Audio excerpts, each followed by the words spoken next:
Alrighty, people. What's up? Welcome to the spoiler video. Alright, we're gonna be going ham.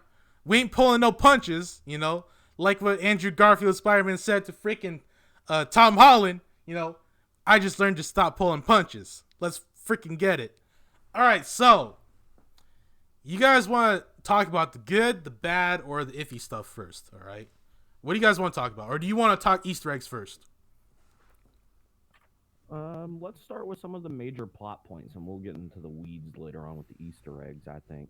Okay, so let's talk about some of the good stuffs. Alright, so now one of the good things I absolutely liked was how they started off the movie. They started off where we ended off, at the very beginning, where Mysterio revealed that Peter Parker is Spider-Man, and of course, everybody freaking knows. And then J. Jonah Jameson is like, Spider-Man, Peter Parker killed Mysterio, and then we have the whole people split. People are like, oh yeah, you killed Spider-Man. We fucking know you did. And then, of course, in the movie, at his school, even one of the freaking teachers was like, oh yeah, we know you killed him. And then the other guy basically made a kind of memorial, like, we raised heroes, we raised Peter Parker in this school. Like, what'd you guys think? I think that. Well, go ahead. I'm like a big fan of the whole Mysterio like the Mysterio gang versus the Spider-Man gang. I don't think all that's needed. I guess I get it. They kind of put it in to, get the divide and all that shit, but I don't think it's necessary. I mean, it works. It's all right. I'm just not a big fan of it. Well, you see, I do think it was necessary because think of one situation where something is like broadcast on the news and hasn't divided people. Like anything you see on the news nowadays will divide people, and it'll get to extremes if it keeps going. So I think that's what they were trying to go for, because you've got people that are like, oh hey, Spider-Man was with Tony Stark and he helped him save the world and stuff like that. And then you've got other people that were like, oh, Mysterio should be taken exactly with what he's saying. He's totally not lying. He tried to save us. So it's I definitely agree with what they were trying to do, but that's just me. Yo, I will say though, Mysterio fucking gaslighted the shit out of people. That's his whole thing though. That's Yeah. his whole thing. He's all of his powers were theatrical anyways. He didn't have any superpowers. Yo, did you guys notice that J. Jonah Jameson was like filming with a green screen in the beginning, and then like towards the end of it, he had a fucking whole studio with like a digital screen in the back? Weird. Bro. Because it started out like he was just sort of kind of like a underground like conspiracy theory talk show, like Yeah, trying to gaslight the that guy fuck you out of watch, people. Tyler? Like What? Alex something or another, Oh, the Jones. frog guy. Well, they make fun of that's a reference from the Daily Bugle thing about his supplements because Alex Jones did the same shit. Yeah, that's his name, Alex Jones. Yeah, that's. I guarantee you that's what they were going for. But I think over the course of the movie, when more and more like portrayals of Spider-Man doing bad things, quote unquote bad things, defacing properties and stuff like that, even though it really wasn't his fault because he was trying to do good things with people. I think that gave J. Jonah Jameson's Daily Bugle more legitimacy, and in that way, he was able to, sort of kind of become more legitimate with like a actual studio. I think that was why it sort of kind of transitioned from a maniac sitting in like an office with all those papers scattered around to an actual studio with a desk and a whole like screen behind Yeah, a him whole and crew and team yeah. of like news reporters, quote unquote news reporters, fucking fake news and shit. Okay, so I will. Another thing I did like about the show was some of the jokes were okay. Like for instance, when freaking what was it? When Andrew Garfield first came in, when Ned did the freaking portal, which we'll talk about Ned in one of the iffies, right? Andrew Garfield Spider-Man came through and then MJ Zendaya was like, "Prove your Spider-Man, right? Prove your Spider-Man." And he was like, he literally just touched the wall, on the roof, and was like, "You need any more?" And she's like, "No, you gotta crawl, bitch." I was like, oh, "That's funny." Was there any jokes that you guys really liked? It's pretty funny when all three of them are sitting there just fucking bullshitting it out. Oh That was yeah, pretty funny. Yeah, it's all um, three of them, and they're just yeah, standing there before I guess before the final fight scene. They're just sitting there talking and stuff. That's pretty funny. yeah. Like The Ned whole was like, "Hey Peter," and all three of them answered. Yeah. And then I when feel they're like on the that was Statue sorta of kinda Liberty, it was weak. pretty good. He's like, "Oh, I need you to crack my back for me." Bro, yeah, That's pretty That was good. pretty funny. Yeah. that was a Reference to reference. his age. Yeah. It's kind of an age reference, but it's also a reference to when I think it was in Spider-Man 1 when he fell off a roof and he hit a car on his back. I think that was a reference to the first Sam Raimi Spider-Man movie. Oh, he hurt his. Actually, Tobey Maguire actually hurt his back a couple months ago, and I think he wasn't gonna do it because of his Oh back. yeah. Yeah, I think that's probably a reference to that too. They might have just done that ad lib, honestly. I mean, it was pretty funny That would have anyway. been funny if they did. The I'm not interactions sure. between the Spider-Man, all the Spider-Man together, all the Peter Parkers, is pretty good and pretty funny. I like that. Yeah, Andrew For sure. Garfield was like, "Man, I'm so lame." And then Tobey Maguire was like, "No, man, you're not lame. You're amazing." And I was like, "Are you I just think referencing to the fact that his movie is called The Amazing Spider-Man?" Probably, but honestly, I don't. I feel like this movie, because everybody sort of kind of shunned Andrew Garfield's Spider-Man. They threw he was last place compared to Tobey Maguire and Tom Holland. But I think this movie really, really did a good job in showing that he is actually a really, really good actor. Oh Because yeah, he's a the classically emotion he trained British conveyed is actor, amazing. from what I remember. He's a classically trained. He knows how to sing, dance, act, like classically trained. He did a great job conveying emotions in the movie. It was Yeah, excellent. 100%. It was better than Tobey Maguire. I think he does the best portrayal of, like we said in the non-spoiler review, he does the best portrayal of Peter. Like he's a really good Peter. Yeah. He He really starting showed off. through. Say what? So I think it's kind of slow starting off, but after the first where they get them in their little prisons and then they break out, then it's Yeah, pretty much smooth sailing after that. Beginning's kind of slow, I think. I don't really like the whole Mysterio versus Spider-Man type vibe, but I mean, it's fine. yeah. They had the And whole Aunt May and Happy breaking up, which did that happen in the Far From Home movie? Happy and Aunt May breaking up? I don't remember. I really like the fight scene between him and Strange, though. For sure, Oh. that was pretty good. That was really In the cool. mirror. That The only was thing cool. I think is stupid is how he ends up trapping him there. I think that's dumb. Okay, but so whatever. So that was one of my bad points that I wanted to get I'll to. let go of how he gets Strange all tied up because of this fight scene was so good, but it is kind of dumb. Yeah, so I will say this as a comic person, if you read comics, you know how fucking strong Doctor Strange is. Even without the eye or the time gem, I think it's called the Eye of, Eye of Agamotto. yeah, the Eye of Agamotto. Even when he doesn't have the Eye of Agamotto, which exponentially boosts his powers, right? Doctor Strange fought Peter in his own dimension, in the mirror world. Like I don't really that think is, he would lose, to be yeah, honest. that is Like, where ever. he is strongest. That is where Doctor Strange is his strongest.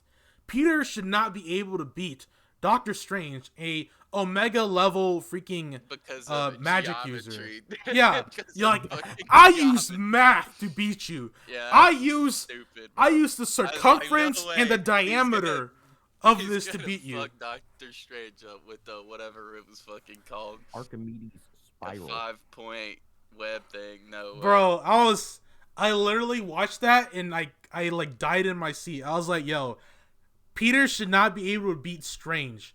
he should be he Peter could have done was like try and trick Strange into like opening another portal or something like that, right? But instead they let Peter beat Strange in his own mirror world, even without the Eye of Agamotto. Like Strange is still freaking powerful. So that's a thing that I didn't like. Yeah, I don't. The fight scene was really good, but at the ending, I was like, come on, like that's kind of dumb, but whatever. I do think that because Strange, could just blimp people into the little jail cells, right? I think they didn't want him to be there because that would have been a like very convenient plot hole. Like, you just call Strange, Strange makes a portal, blimps them into the little jail cell, right? After Right, they yeah, all it would defeat escape. the purpose. It Yeah, would defeat the whole purpose of Spider-Man chasing I everything do down. understand that, but Spider-Man can't beat fucking Doctor Strange in his own world. Like you fucking crazy. But yeah, so oh, what's up? Would have been more.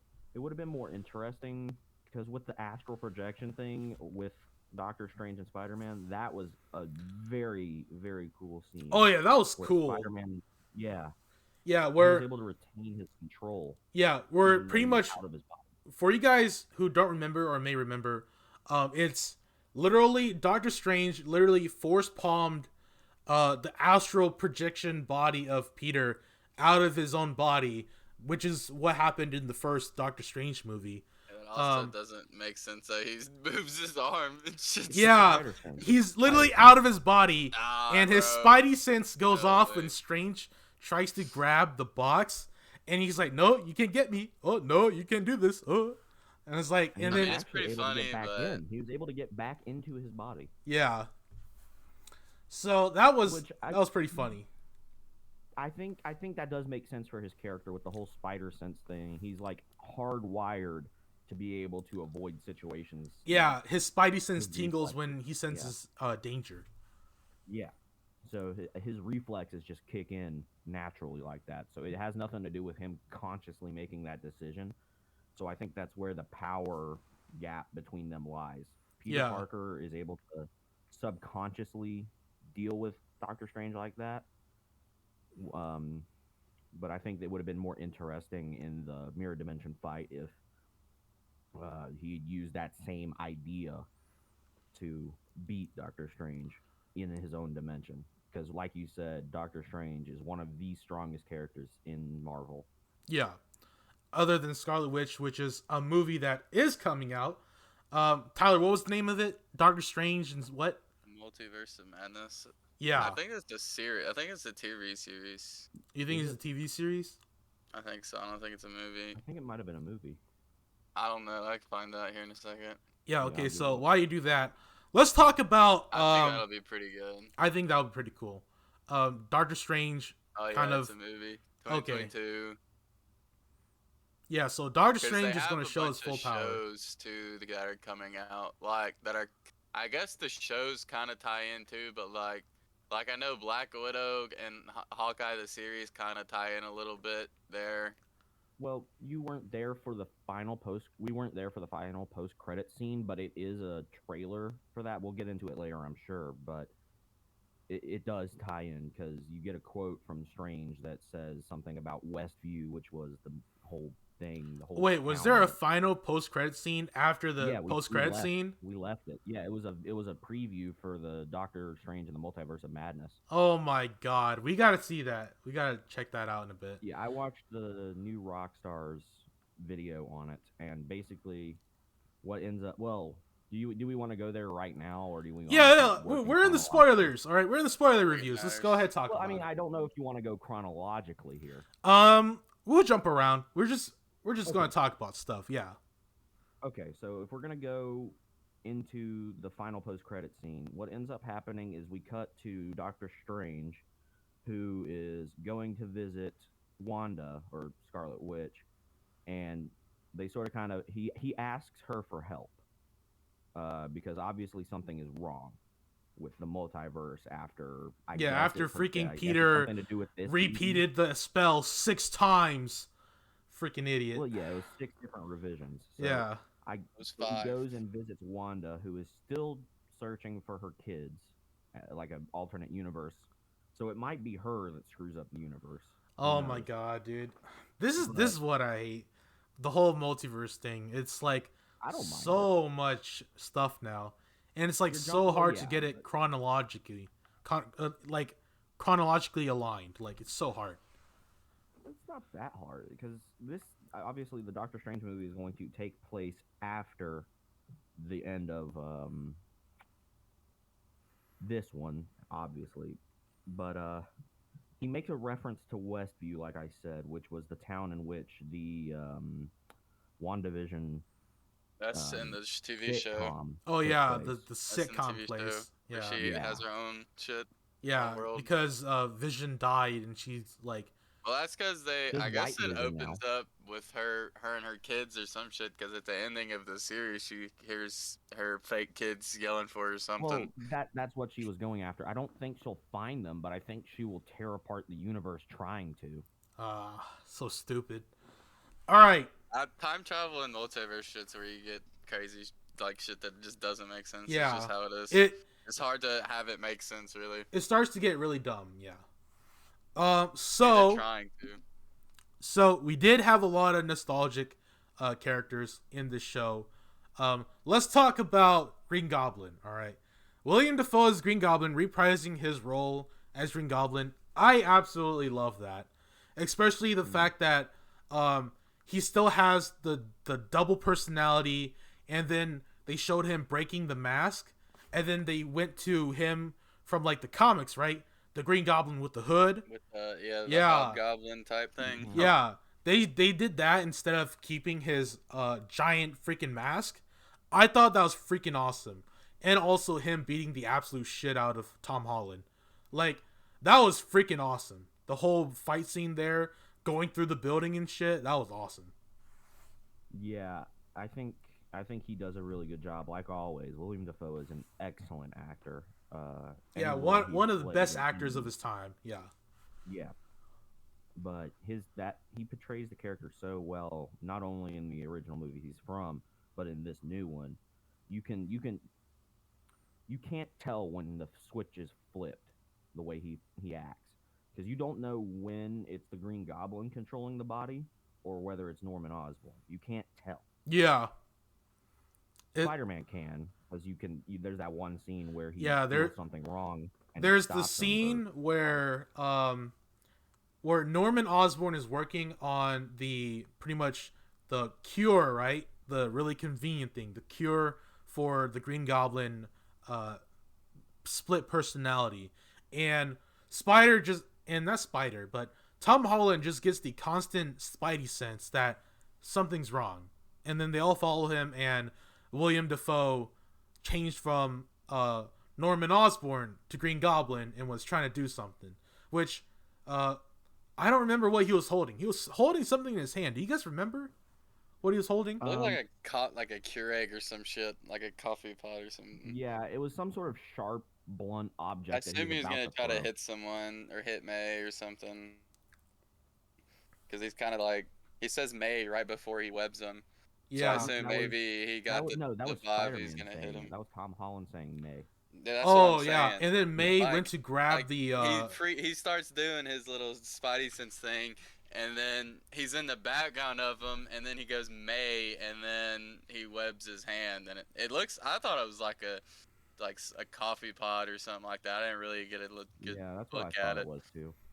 But yeah, Something probably to injure May, and then he got Yeah. the spider vibe off. William Dafoe reprising his role as Green Goblin was so freaking good, though. Now, let's talk about Alfred Manila, Doctor Otto Octavius, and they made a joke off of that for some reason. He's like, "What's your Funny name?" name. Otto Octavius. Wait, what's your name again? Fucking, that was so stupid. But Alfred Manila as Doc Ock, absolutely amazing. In the whole little they changed out his chip, and they kind of like, what do you call it? What's the word for it? Redeemed him of being Yeah. evil.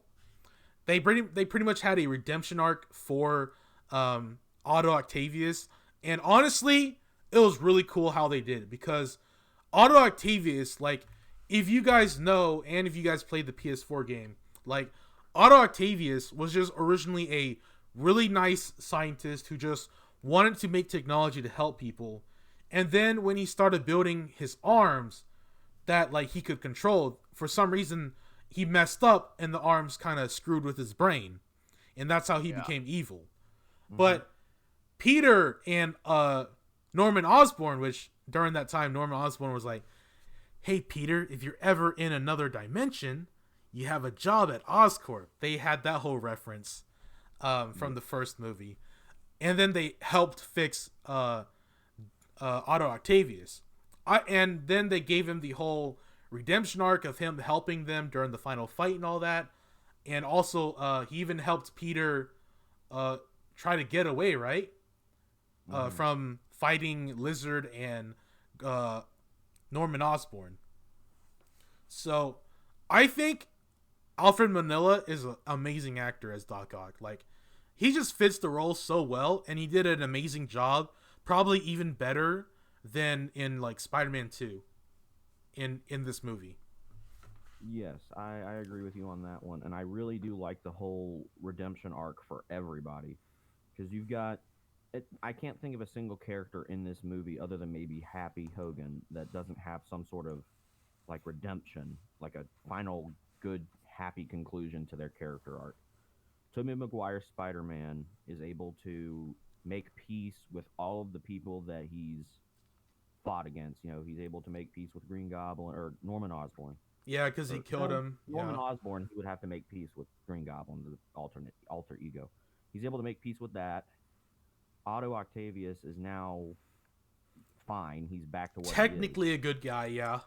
Yeah, he's normal again. And then Sandman, I can't remember his name for the life of me, but I forgot his name too, but he's able to forgive him without killing him. you see, this was my problem with Sandman. It was like his whole reason is daughter, right? His whole reason for being a bad guy is daughter, and I got into a quantum collider and turned into Sandman. I know a lot of people didn't like Sandman. I really liked Sandman, just because he was like, you know, I happened to get in this unfortunate situation. I did bad things, but I'm still trying to be good. And the only person he trusts at the beginning was, you know, Tobey Maguire Spider-Man. And then, of course, Electro kind of gaslighted him and whatnot and turned him kind of a bad guy in a way. Yeah.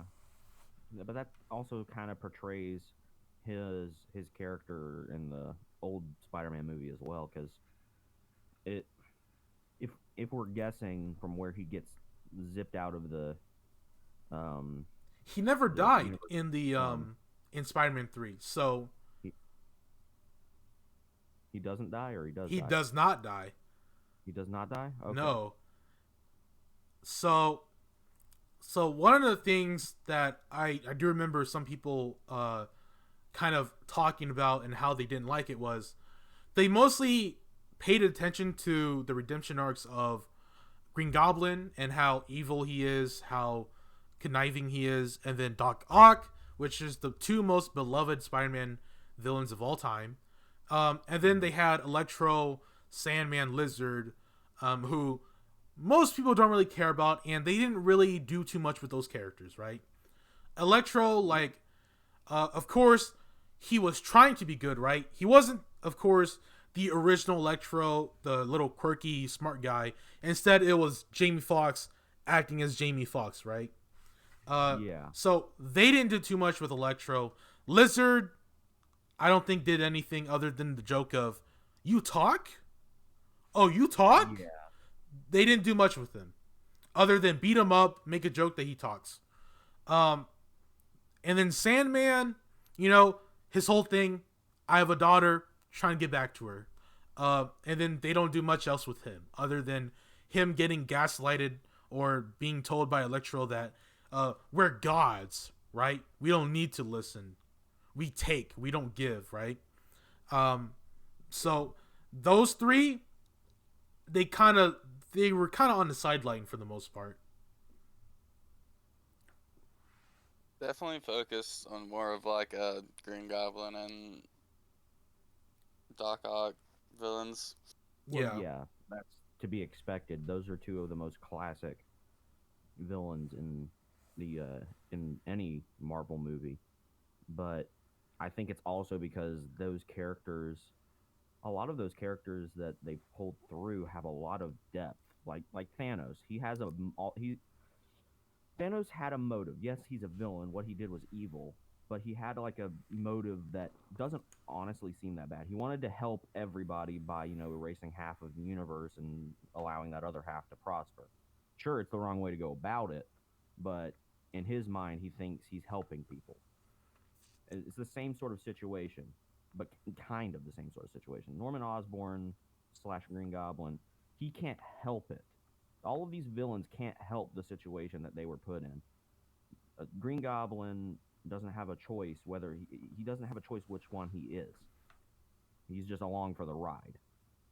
Same with Doc Ock. He has no choice. His arms are telling him what to do, which I find it's very convenient that the nanobots are able to control those arms just with a touch of a button. If they're so powerful they can override a human brain, then I don't think Spider-Man's nanobots would necessarily be able to Yeah, his override the. nanobots hacked the arms, took control Yeah, of it. Yeah.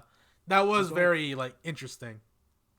I don't. How would Alfred Molina's character even know about nanobots? He hasn't come from a universe with them. Yeah, I do think that was another interesting point because in Spider-Man 2, technology would you say was kind of advanced because he could build arms, but they weren't that advanced to have knowledge of nanobots, right?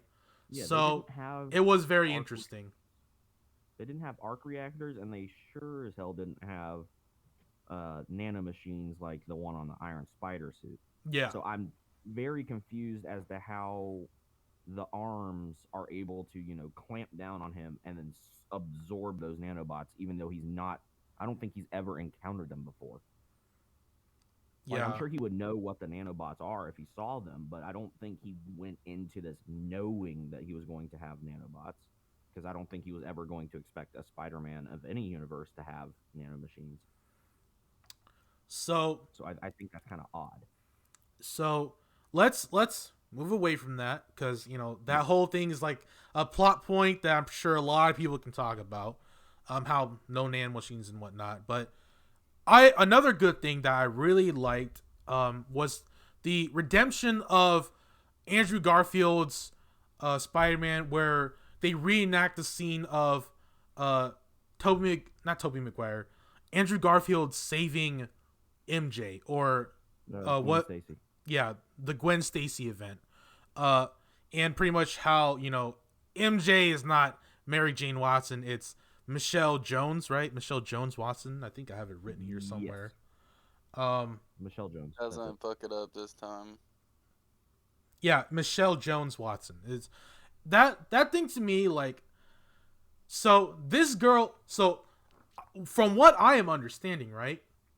All the things that's happened at this moment in all the Tom Holland Spider-Mans, I would consider a prequel to Spider-Man because this is at the point where this is like the before learning with great power comes great responsibility. This is naive Spider-Man trying to learn how to be a hero. This is a prequel to like not Tom Raimi, what the heck am I saying?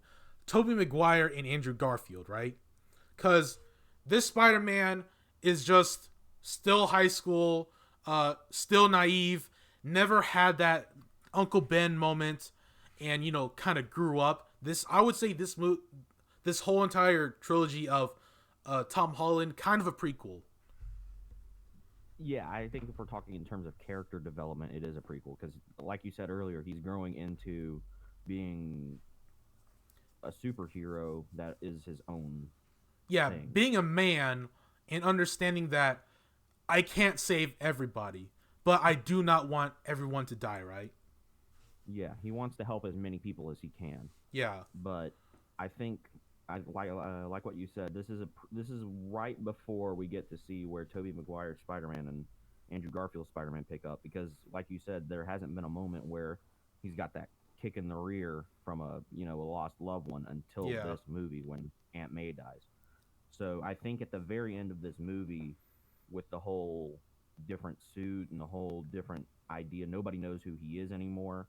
I think obviously it's a fresh start for him, but I think that's also sort of kind of uh, going to be the point at which he becomes very similar to the other Spider-Men in that Yeah. he's he's more mature about the Yeah. way he does things. He's no longer what everybody criticized as Iron Boy. He's now Spider-Man. He's man now. And going back to Andrew Garfield saving uh MJ, right? The correct way this time. I think that was a very good redemption. Do you guys agree? Yeah, I think he does a really not only does he do a good job of like fix or not fixing, doing it again and getting it right, but back to Andrew Garfield's amazing portrayal as Peter Parker, when he lands with MJ and he starts getting choked up, that is just perfect. Yeah, because Absolutely perfect. because Amazing if acting. you watched the Amazing Spider-Man movies and you saw the turnout of how dark it got, how much in his head he was and depressed about how I couldn't save Gwen Stacy, and then he saves MJ the correct way. You see how like he reflects on it and he's like, "Damn, I did it good this time. I did the right thing. I saved her when I couldn't save Gwen Stacy." It was like, Yeah. "Damn, this was." I was like, "That's some good shit." Yeah, that's what I meant when I was talking But redemption, because he it pulled webs him her, out. and then she throws her head back, and then dies like that, right? And then in Yeah, this one, he then Yeah. leaps and catches her instead of do it. So he's probably thought about that for like his entire life about him Oh, webbing 100%. her instead of doing the other thing, which he then gets to do the right way now. yeah. I guess So the most safest way. yeah, I do remember watching.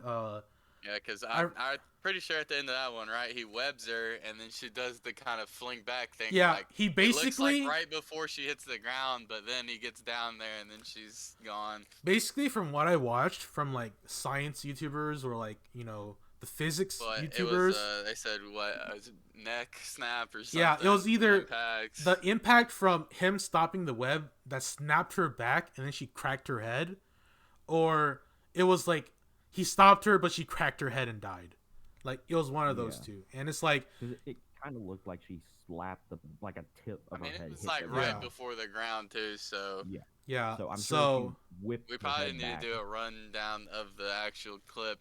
It's either from the just the force of her neck snapping back or the concrete, and then you could probably tell. I mean, he's thought about that since she's been gone, so pretty yeah, much the rest of his life, and then he finally Yeah, gets the chance to do it with his. He he does it the I guess the Tom Holland way where he goes legs first and catches her, and then yeah. turns and does They the did whip. him real good. They did him real good. They redeemed him really well. yeah. As Um, soon as I saw that setup, I was like, Andrew Garfield better get this one, and he better get it done well, because I'm sure that because the way he reflects, it looks like it's pulling him out of that sad hole that he was in because he failed the first time, yeah. and I think that's great. Um, Another thing I liked was Tobey Maguire Spider Man stopping Tom Holland Spider Man from stabbing William Dafoe with the glider.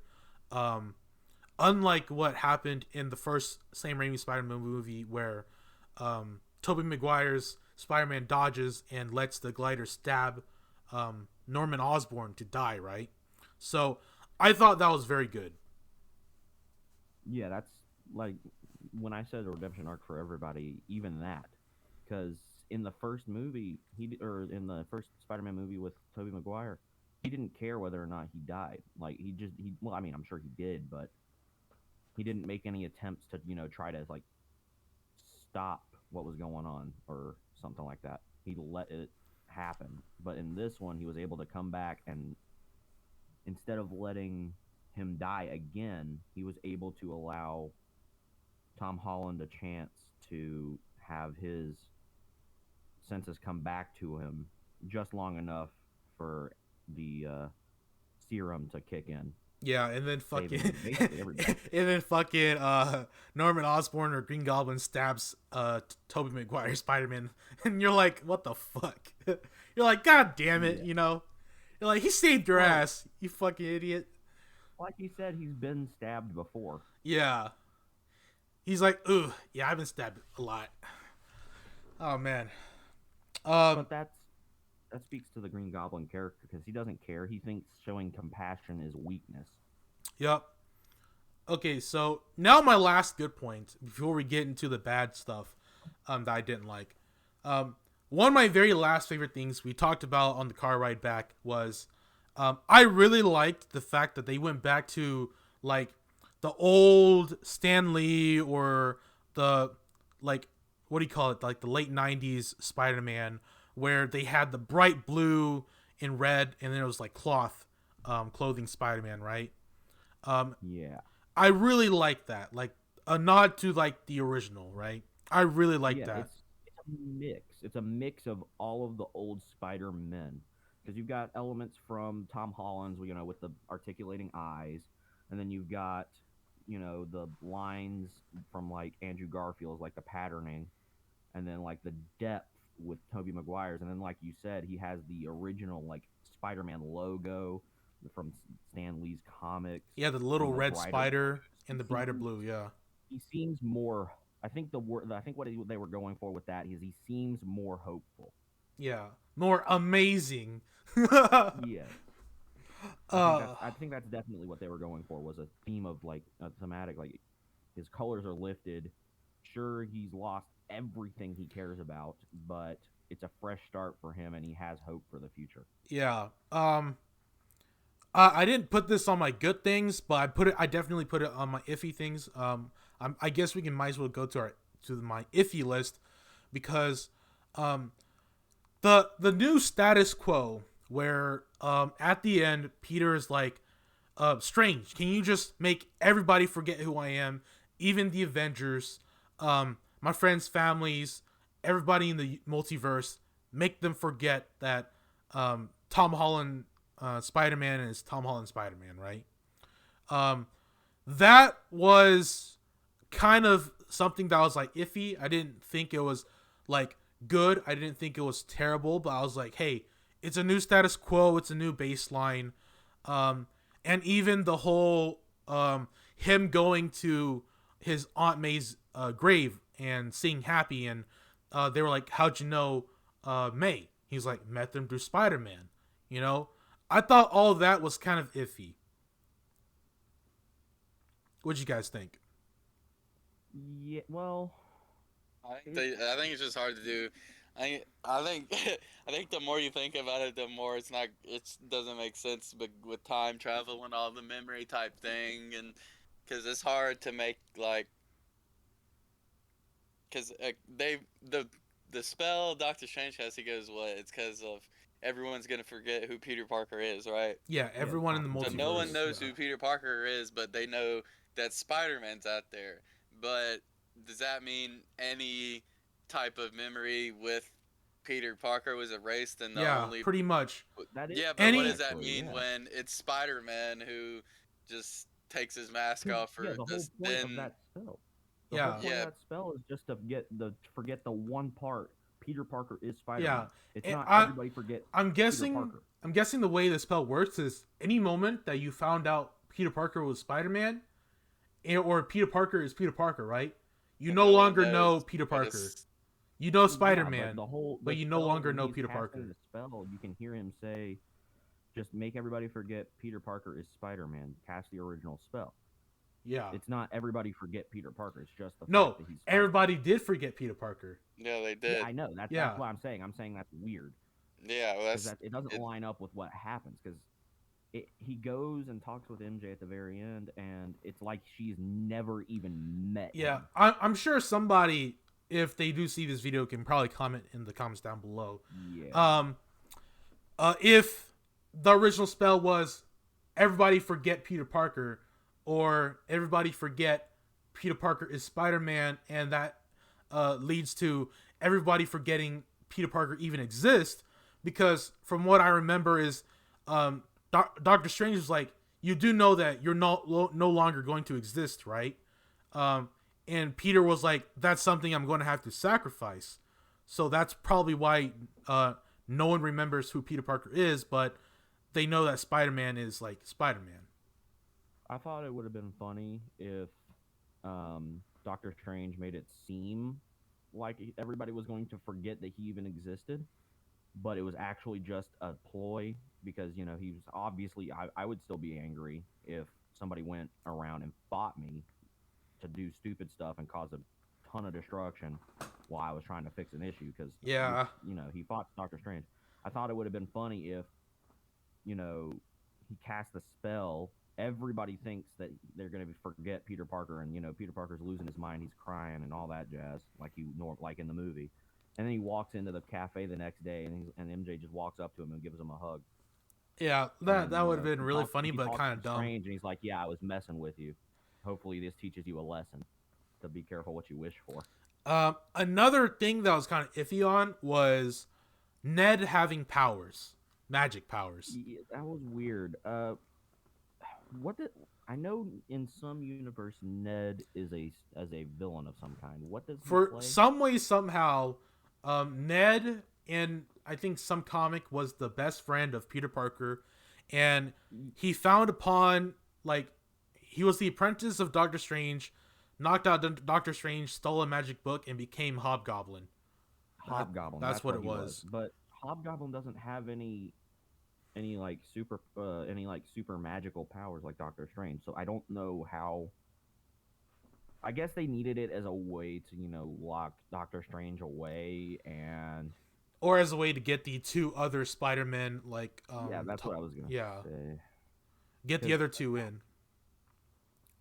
I think it would have made more sense if Peter Parker had managed to escape from the mirror dimension without locking down Doctor Strange, and Doctor Strange comes back out of the mirror dimension and he's able to he wants to hunt down Peter Parker to get the box back, and then when he starts trying to find him, he starts opening the portal to the other Spider-Man. I think that would have made more sense Oh yeah, but I don't instead of think it would have made sense because Doctor Strange knows Tom Holland, Peter Parker, so he's not going to obviously open a hole for Peter Parker of another dimension because he already has an well, no, image in his head. he might because he's like, all right, get me to Peter Parker, and he opens it up, Oh and then yeah, it's the other when one. Ned did, yeah.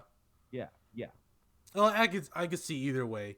It was just something iffy I was thinking about. It's I don't think it makes sense for Ned to go from because the only reference we have to Ned being able to do anything with powers is his grandmother saying, "Oh, we have tingles in our bodies" or something like that, and that's it. Yeah, we And have then he's tingles all in of a our sudden fingers. Yeah, yeah, tingles in our fingers, and then he's just able to sling open a portal in no time. yeah, That that took Doctor Strange a ton of practicing on Mount Everest while he was dying by hypothermia to get. yeah. Um, For him to be able to just throw it together just willy nilly, I don't. I think it kind of undermines Doctor Strange's ability to do it. oh yeah. So another thing I was iffy on, which I'm pretty sure Tyler agrees with me a lot, was Tom Hardy and Venom in the end credits when they get blimp back and Venom leaves a bit of himself in the universe. So like now, Tom Holland Spider-Man now has its own symbiote in the universe. Yes, but that's an odd thing to say, or that's an odd thing because the way it looks um, with the whole everybody forgetting about Peter Parker thing, that is I feel like that's a transition from. I talked about this last night as well, but I feel like that's a transition from Spider-Man being in the MCU to being back with Sony because obviously they had that whole financial fiasco where they couldn't come up with terms, and they said they resolved it, but I do think that this movie with them wrapping up the character like that is a way of them resolving that issue. But with Venom also being a Sony property, for that little drop of the symbiote to be in the MCU where it is, it doesn't make sense. Because I mean, Because because you'd either have to get you'd either have to get Tom Holland Spider-Man, which would still be in the MCU, because I think this was a way of them getting Tom Holland Spider-Man out of the MCU. But Yeah, for the cause symbiote to be in there, which is still a Marvel property, it's definitely still within the MCU. you see the way I see this Venom. Um, I know people were like, "Oh, this Venom is its own Venom verse, right? Venom is his own thing." But then at the end of Let There Be Carnage, Venom recognizes Spider-Man. Of course, I don't know. I do see that it was Venom recognizing Tom Holland Spider-Man, but I don't necessarily think it was Venom recognizing Tom Holland Spider-Man. I'm pretty sure it's just like he recognized Spider-Man. Um, and from what I'm thinking, it's this Venom has to be the continuation of Venom who was found in the Sam Raimi Spider-Man series, because the Sam Raimi Spider-Man is the only Spider-Man that has ever had a Venom, and so That it makes more sense. that doesn't make sense. That doesn't line up with what I think, because if you listen to what Venom says when he's about to give Eddie Brock all of the information, or a taste of the information he knows, he says that the symbiotes are a hive mind that span across multiple universes and timelines. So it makes perfect sense for one Venom at some point in the MCU to have encountered Spider-Man, and then with their hive mind shared knowledge, him know it in a different universe. So I don't think it's necessarily him. I don't think Venom's and I'm going based off of what I can remember from um what was it? It was the King in Black comics where they had the whole um Noel the symbiote god. I don't think Venoms can have the memories of Venoms in the future. I only think they have memories from Venoms at present time. So I don't Well, think either a future Venom could give, uh, that other universe Venom information. Well, I do. Okay, maybe not through timelines, but I know for a fact that in the post-credit scene of the second Venom movie, he says across universes, 80 billion years of hive mind knowledge shared across the universes, plural. So that I don't implies remember if that it was universe or universes. I'm pretty it was sure. universes. It was universes. It was plural. So at some point, there was a Venom or there was some symbiote that had encountered that Spider-Man. So it doesn't necessarily have to be the Sam Raimi one, which I think makes sense because we see the end of Sam Raimi's Venom in the Sam Raimi's Venom, or the we see the Venom in the Sam Raimi universe dealt with. So it doesn't make sense for him to come back like that. Wait, And besides, how this was is the a Sam different Raimi Eddie Venom Brock. dealt with? How was the Sam Raimi Venom dealt with again? He's able to peel off the Venom symbiote from Eddie Brock in the movie and separate the two. But I think the way I you think were, there's too many ways. Fuck it. I think that, I mean, this is a totally different Eddie Brock. This is not the same Eddie Brock that was in the Sam Raimi universe. That's completely apparent. So I think the way it looks right now is, I think the Eddie Brock that we know is sent back to where he came from in that Venom verse, like you said. But that dollop will probably find Tom Holland's universe's Eddie Brock, which we haven't seen yet, or it could go find Flash Thompson. Which, That's, okay, so Flash Thompson, you bring that up. That's interesting. All right, Flash Thompson, that ain't no fucking Flash Thompson. That's some random fucking kid. All right, Flash Thompson. If you guys are comic people, for those of you watching, you remember Flash Thompson is Agent Venom. You guys probably seen him in the animated shows on like Cartoon Network or Disney XD or Netflix, right? You guys probably seen who Agent Venom is, and have seen Agent Venom turn into Anti Venom.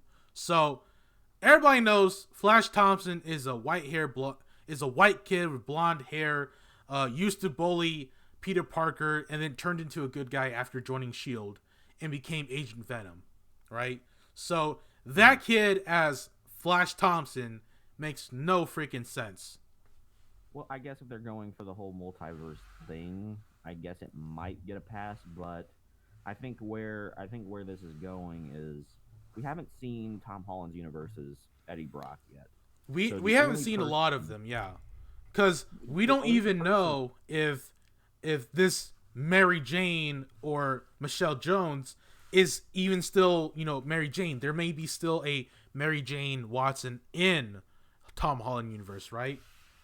yeah, There could still probably be like another best friend or Harry Osborn, right? There could still be mhm, more Osborns, right? We just don't know yet because it hasn't happened. Because as William Defoe said when he was going to the homeless shelter, right, where Aunt May works, he said Osborn doesn't exist in this world.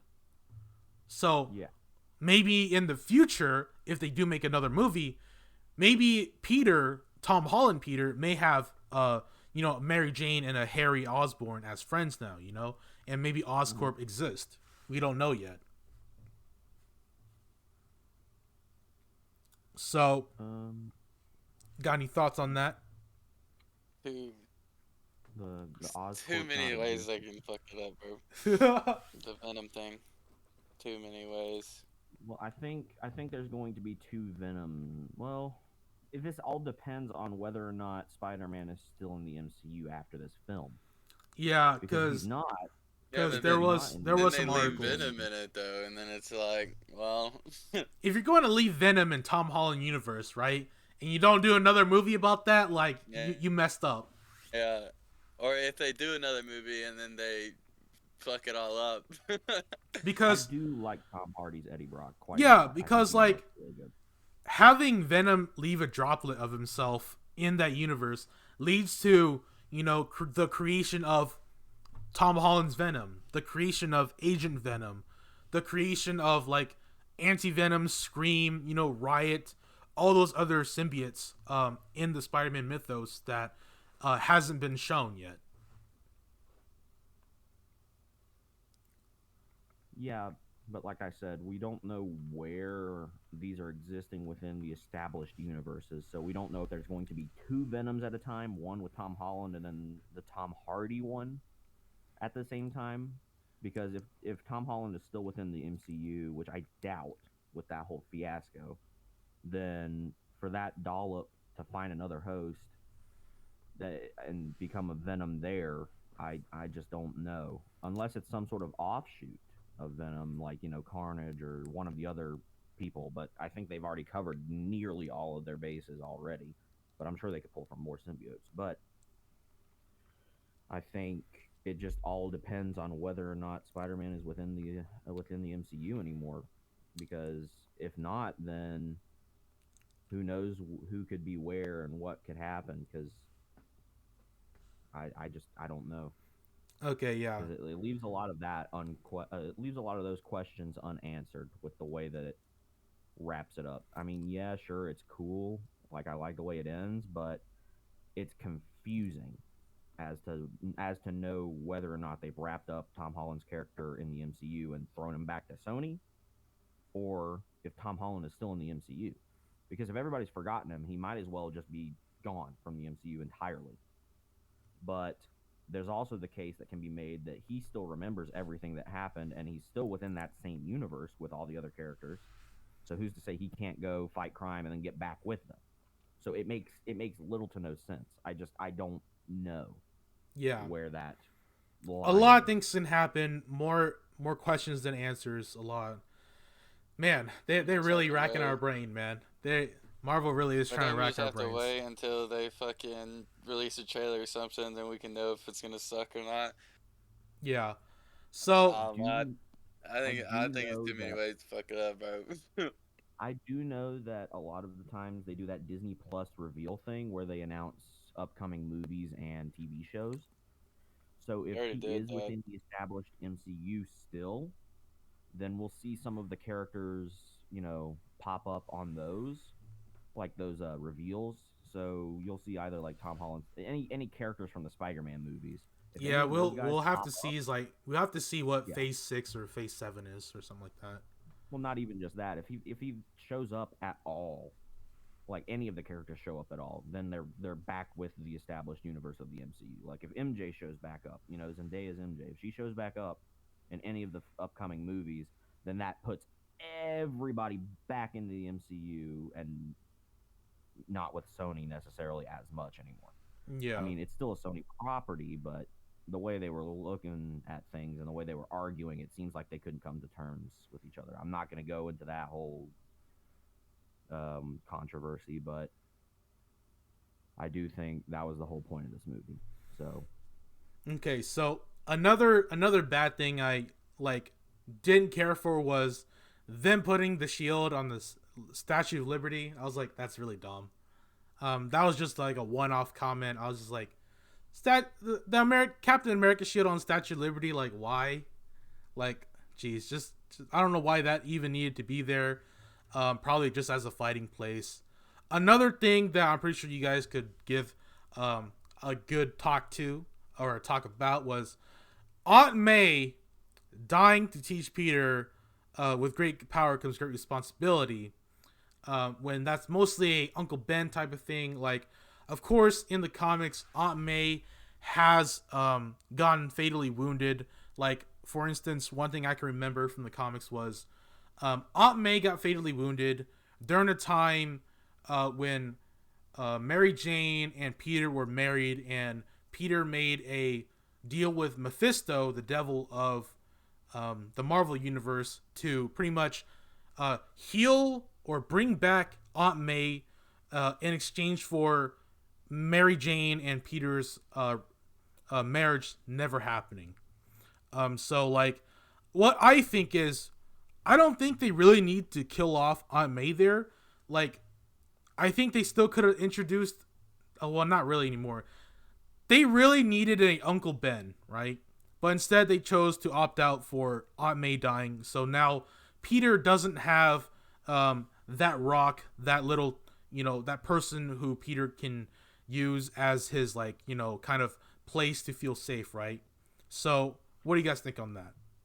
I I'm gonna go ahead and go first. I'm gonna say I disagree with what you said because sure there's no Uncle Ben, but let's face it, they've had the Amazing Spider-Verse and the Sam Raimi universe where they've beaten the whole Uncle Ben dying thing in. It's like beating a dead horse. They've But done it but so but you much. see, It, Uncle Ben Fred, is that like father figure of Peter I, and gave him that whole line, right? yes. And that's what made Peter into a man as How- Spider-Man, and pretty However, much him sacrificing a lot of his while self. I agree with you on that, I would say he already had a father figure in the MCU, being Tony Stark. But that didn't teach Peter, like, okay, so if It if taught Tony Tony. Stark was supposed to be the Uncle Ben, like, god damn it, Peter is still a freaking naive little kid, and it took Aunt May to Nah, die for that. Aunt May's this version of Uncle Ben. I agree with you on that one. I think Tony Stark and Aunt May sort of kind of combined to make the whole Uncle Ben great power, great responsibility thing. Because Tony Stark, you know, was the first. Well, I think Tony Stark was honestly the first person that he lost that he genuinely cared about. But even that didn't. I mean, it affected him, but it didn't nearly affect him nearly as much until Aunt May died. So I think I know you said that you didn't think she had to die, but I think she did because without her death, she wouldn't. It wouldn't have spurred him to do 90% of the things he did because he wants to do these things out of the kindness of his heart and because it's what she would want for him to do. But you see, Because I really don't like that Aunt May dies because usually, like as I say, I'm a person of the comics, and Aunt May has always been Peter's rock whenever Peter didn't have MJ to go to because he couldn't tell MJ that he was Spider-Man, and the only one who knew was Aunt May, and Aunt May always helped Peter, right? Aunt May was the one who made Peter his freaking Spider-Man suit in the first place, at the very beginning. So, like, Aunt May has always been Peter Parker Spider-Man's rock, and Uncle Ben has always been the one who teaches Peter, the consequences of having power and being a superhero, right? So I really love that dynamic, and them not having Peter Parker to have that rock. He has nobody now after the whole status quo where they pretty much turned off the memory of everybody remembering Peter Parker. Peter no longer has the Aunt May. He only has, Aunt May being Uncle Ben. He no longer has Aunt May. That's what I don't like. He doesn't have anybody. Honestly. Yeah, he doesn't have anybody anymore.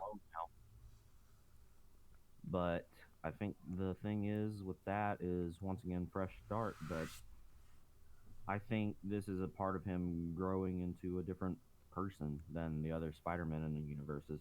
I think that was the whole point. It was trying to set him up as a different Peter Parker, but propel him on his trip to maturity over the course of the movie. Because the only loss he ever experiences is with Tony Stark prior to this movie. So he hasn't experienced too much of things getting ripped away from him. Honestly, I think that Tony Stark dying during the end of Endgame, right?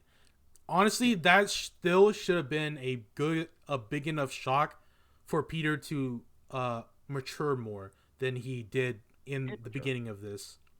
He did mature more. He went into it was the change between him in the first movie and the second movie. Sure, he wasn't perfect, but he was a whole lot better. He went from trying to look good and try to save everybody no matter the consequences, to understanding the risks and seriously reevaluate what he was doing more.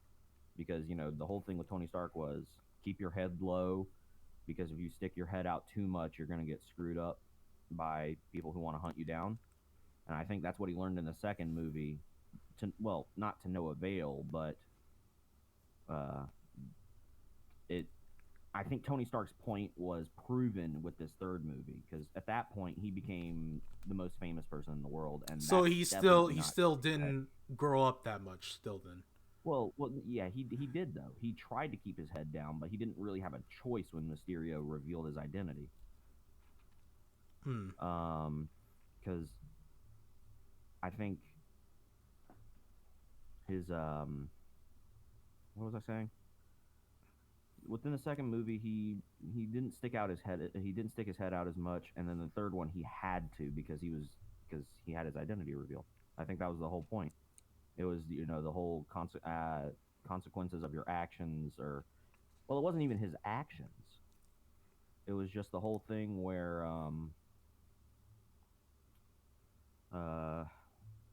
he has to deal with a situation that was forewarned by Tony Stark. Which does bring up an interesting point, because Mysterio dies fighting Spider-Man. So, I don't know. Well, I'm sure people in the comments down below can have an entire argument. Hopefully, what's the term? A forward argument or something like that. Something that's what do you call it? What do you call it, Connor? A civil argument? Civil argument, I guess that works. I'm trying to think of not arguing to hurt each other, but arguing to create a more understanding, right? Yeah. Hopefully somebody in comments down below can help us in understanding this. If you guys think that Aunt May should have died, or if Aunt May shouldn't have died, and there should have been an Uncle Ben or something like that, right? Comment down below, and hopefully other people also share their opinions down below in the comments. So, I think my very last thing for the bad stuff before we get into the Easter eggs that I've noticed and kind of wrote down was, of course, we already kind of touched up upon it, the convenience of them being able to figure out how to fix and cure all the villains. That was a little way too convenient, Of course, you had all three Spider-Men. You had all their three intelligences combined, and how they know how these guys were created. Like, Tobey Maguire, oh yeah, Sandman went through a freaking particle collider or something like that. Andrew Garfield, Electro fell into a pit of electric eels and got turned into Electro, and then of course helping Tom Holland and Osborn helping Doc Ock, and then them helping Osborn at the end. Like we did say it was pretty convenient, and them just automatically knowing, oh yeah, this is the cure. So that was a bad thing. I didn't really like. It was a bit too convenient. So you guys got anything else to add on to that, or you guys think that's good enough? I honestly agree with you 100%. It's just way too convenient for them to just throw everything like together in like a five. What was it, like 5 minutes, 5-10 minutes? It was like 5 to 15 minutes, like with all the little jokes in between. Yeah. So it was literally like a 5 minute like. It wasn't even a montage. It was just them talking about, oh yeah, I know this. Oh yeah, I know that. Okay, let's do it. And then they put everything together. Yeah. But I don't know if that's necessarily them cutting out time for the theatrical cut. Because, I mean, honestly, if there's a director's cut that might be extended, we might get more of that scene. Because I feel like, because there was the one, Tobey Maguire said in the film at that point, he says, yes, I have a way to fix the dual personality of Norman Osborn. Oh yeah, Like, because why would he have that? Why I would he guess know maybe that? maybe it's because they've been thinking about it their whole lives. Maybe that's why. you, Well, he was I already think dead I when he think got we have to pay sucked up attention from to that. This Tobey Maguire Spider-Man is actually a lot older and a lot more in time than the Tobey Maguire that we know. So he's Right. already gone through the majority of stuff, and it would have been nice if Tobey Maguire was like, oh yeah, I went against this villain, but you guys probably never fought him yet. Like him talking about him fighting an alien, the Black Goo Venom, and then they were kind of sharing their story, right? I think probably Tobey Maguire's Spider-Man probably was like, man, I could have saved Osborn this many years ago if I knew how to cure him like I do now, right? Right. Which I guess does make sense. I mean, it's entirely like you said, he's older, so I guess he's been reflecting on the past encounters in his life, and maybe he was just like, you know what? Well, even still, why would he come up with why would he invest time in something that he wouldn't need? Because obviously if he's from later in his life, he's already killed.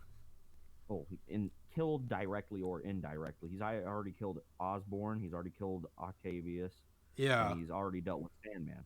So the only person that would make sense him having a understanding of how to fix an issue would be Sandman, because he understands this whole situation behind him. The whole thing with Osborn doesn't make sense at all because he died before he could even get the job done. And why would he even bother with trying to come up with a solution?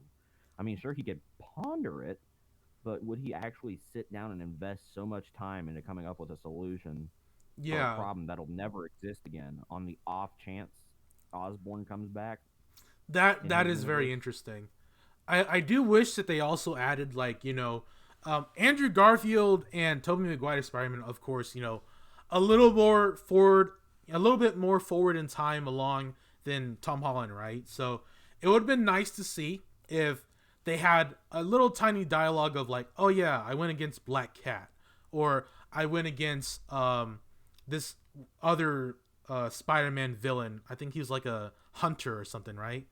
I think if they added those little bits, tiny bits of dialogue that like you would have to pay attention to like notice it, would be a lot more better. A little bit more fan service, I guess, so that we as the fans know like, oh, these guys are coming from a bit more forward in time, not where they left off in their movies. While that would make sense, I feel like if they did that, people would be asking for those independent movies where they're fighting those characters. And that would be money makers because That would be moneymakers. people would Let's be face it, expecting it. does Tobey Maguire and Andrew Garfield really want to come back? As Honestly, Spider-Man I or don't anything? I don't think Tobey Maguire will ever come back after this one. Just because he's a lot older now. Unless Tobey Maguire is willing to play a very older Spider-Man, right? I don't think he will probably come back. I think Andrew Garfield is fine to play like, early 20s, maybe early 30s Spider-Man, right? That could still be a thing. Tom Holland, don't know what he's going to do. But yeah, like I think there's still possibilities out there. So now that we're done with the good, the iffy, the bad stuff, let's talk about Easter eggs. I know this video is pretty freaking long at this point, but this is kind of in-depth review, in-depth analysis, you could say, of the show, of the movie.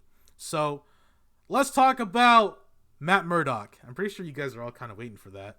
Matt Murdock is the lawyer for when Peter was in trouble of the murder charges against Mephisto, which I think this Matt Murdock is pretty good. He's of course the Netflix Matt Murdock, not the Ben Affleck one, but he's the better show of the ones of like Iron Fist and Jessica Jones, which I didn't like all that much, especially Iron Fist. But Matt Murdock being in there, I thought that was cool. What you guys think? I was very happy to see him show up.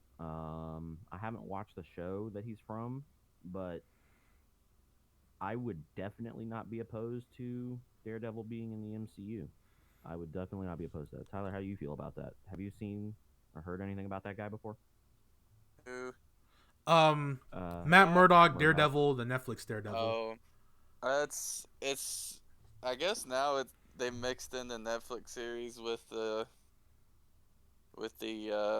MCU now. I guess. I think that'd be really good actually if they bring Daredevil into with Spider-Man, Venom type whatever. I think that could be good.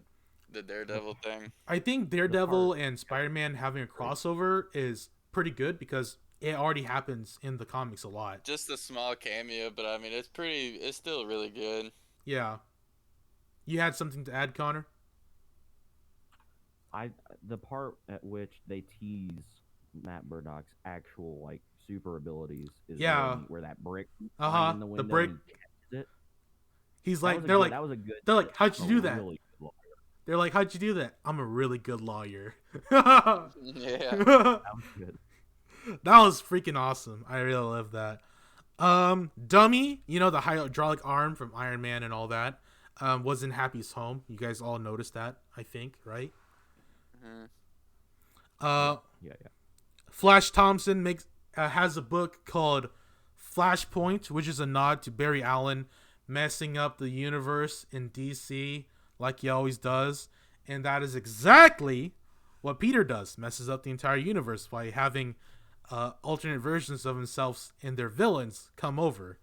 After him not shutting up and fixing the spell 6 times freaking. I thought that was cool. A reference to DC and Barry Allen, the Flash, and breaking the universe. Also, if you guys remember the charity home that Aunt May worked at, did you guys play the PS4 game? I did not. Okay, so I played the PS4 game. I could probably talk about this a bit more than you guys. The obviously the charity home or the homeless shelter that Aunt May worked at, which is where they found Osborn. That could be a point of interest, a point of introducing a new villain like Mr. Negative, which is one of Spider-Man's villains, which is very awesome if you guys played the PS4 game. I also think he might have been in the Miles Morales game, probably. I mostly remember him being in the original PS4 Spider-Man game, but Mr. Negative could make an appearance maybe because the homeless shelter is there, or the charity home, whatever it's called. That could be a setup for Mr. Negative or Miles Morales because, of course, Electro in the show had a very one-off liner of like, man, I thought you was a kid from Queens, man. I thought you were going to be black, which was, kind of funny. And it was like, oh, yeah, he's alluding to Miles Morales, the black Spider-Man kid.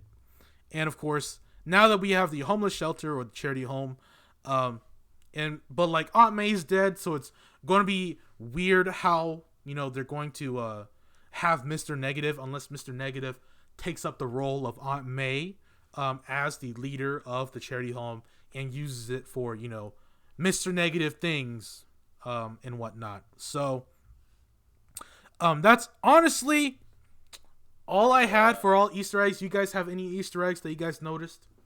When Strange is trying to, where it's at the end, I guess he's holding reality together and it's tearing. You can see like Rhino in there and some other weird creatures. I don't know.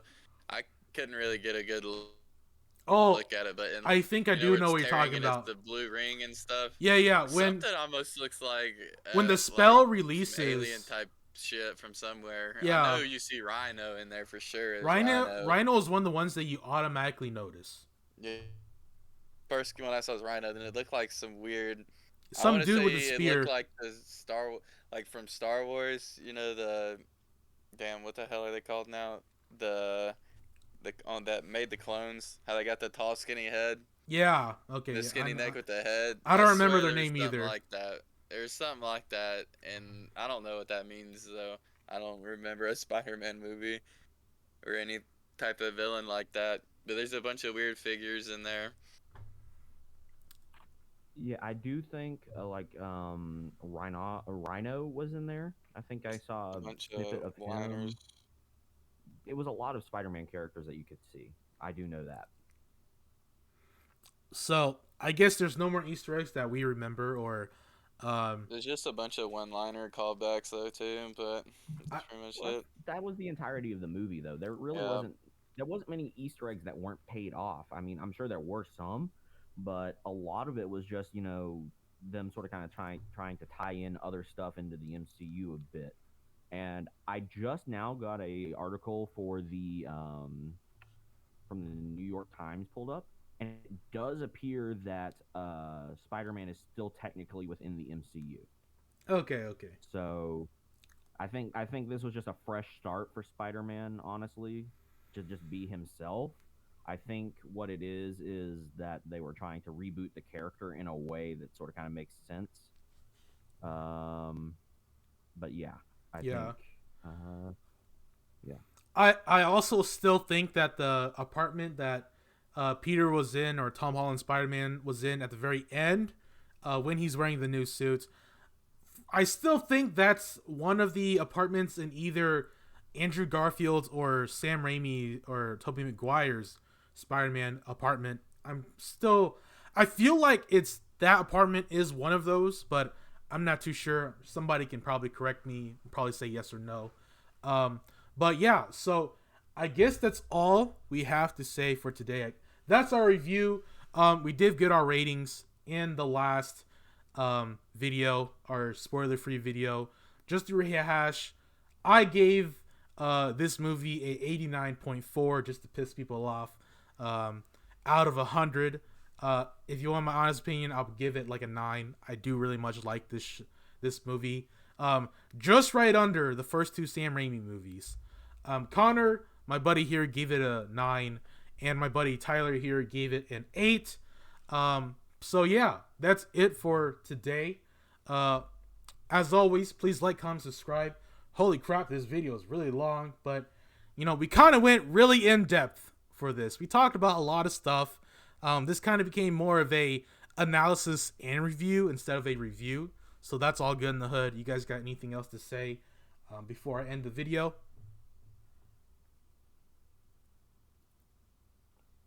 Um, Honestly, like you said in the other video, this is totally worth your money to go see. If you probably will want to watch the other two Spider-Man movies and perhaps the Avengers movies that Spider-Man appears in, Endgame and or okay, what is it? It's Civil War, Endgame, and Infinity War. Yeah, You're probably gonna want to watch those to get up to speed on like Spider-Man's story, but the one that you really, really need to watch is the second movie because that obviously transitions into the third one. But it is totally worth your money to go watch it. It's probably one of the best Marvel movies to come out in recent history. Probably following right behind Avengers Endgame and um, Infinity War. That was what it yeah. was. Tom if Holland, if Zendaya. if They I were great. did, when did Infinity War and Endgame come out? Was it last year, 2020, right? I think it was Well, 2019. it was a while ago. Okay, Yeah, it was so I think Spider-Man is the and best movie this year because I Black thought Widow it was was dog better, yeah. shit. yeah, Shang-Chi that was. was okay, but this movie way better than Shang-Chi. Uh, Shang-Chi was pretty good. It's definitely better than Shang-Chi. I'll give it that much. But Simu Liu is a really good actor too. I think he's an But okay I'm actor. not. I'm not. I didn't hate that movie. It was a. I'd give that one like a 7 or an 8. It was pretty good. But this one stands head and shoulders above it, though. Yeah. I'll give it that much. Tom Holland, Zendaya, and Jacob Batalon play their roles very, very well. Yeah, they're a And very good trio. the banter, the communication between them, and the emotions that they reflect is chemistry, just chemistry. Like they work well together, and that's not even just on set. Like they're like close together on and off set. You can see it like plenty of times. They just have good chemistry together, and it really shows. But in that case, yeah, like I said, really worth your money. Tyler, you got any closing remarks? And definitely would go see it in theaters for sure. I think it's worth it. I don't really think Marvel's had a. I mean, they've had okay movies. It's probably this one's probably gonna be good for. I didn't think any of them. I mean, were as good as this one, but Well, I think you have to watch the previous movies well, you guys heard it to for really yourself. get Really get a good. good, really amazing. Go watch it for yourselves. You don't even need us to tell you, but I guess you guys already watched it if you guys are watching this spoiler review. So, yeah, for anybody who hasn't watched it and did watch this video, you're kind of weird for it, but hey, go watch the movie for yourself. We're going to end the video here. Please like, comment, subscribe. As always, comment down below. Share your thoughts in the comments. And yeah, we're going to get off here. Peace out, people.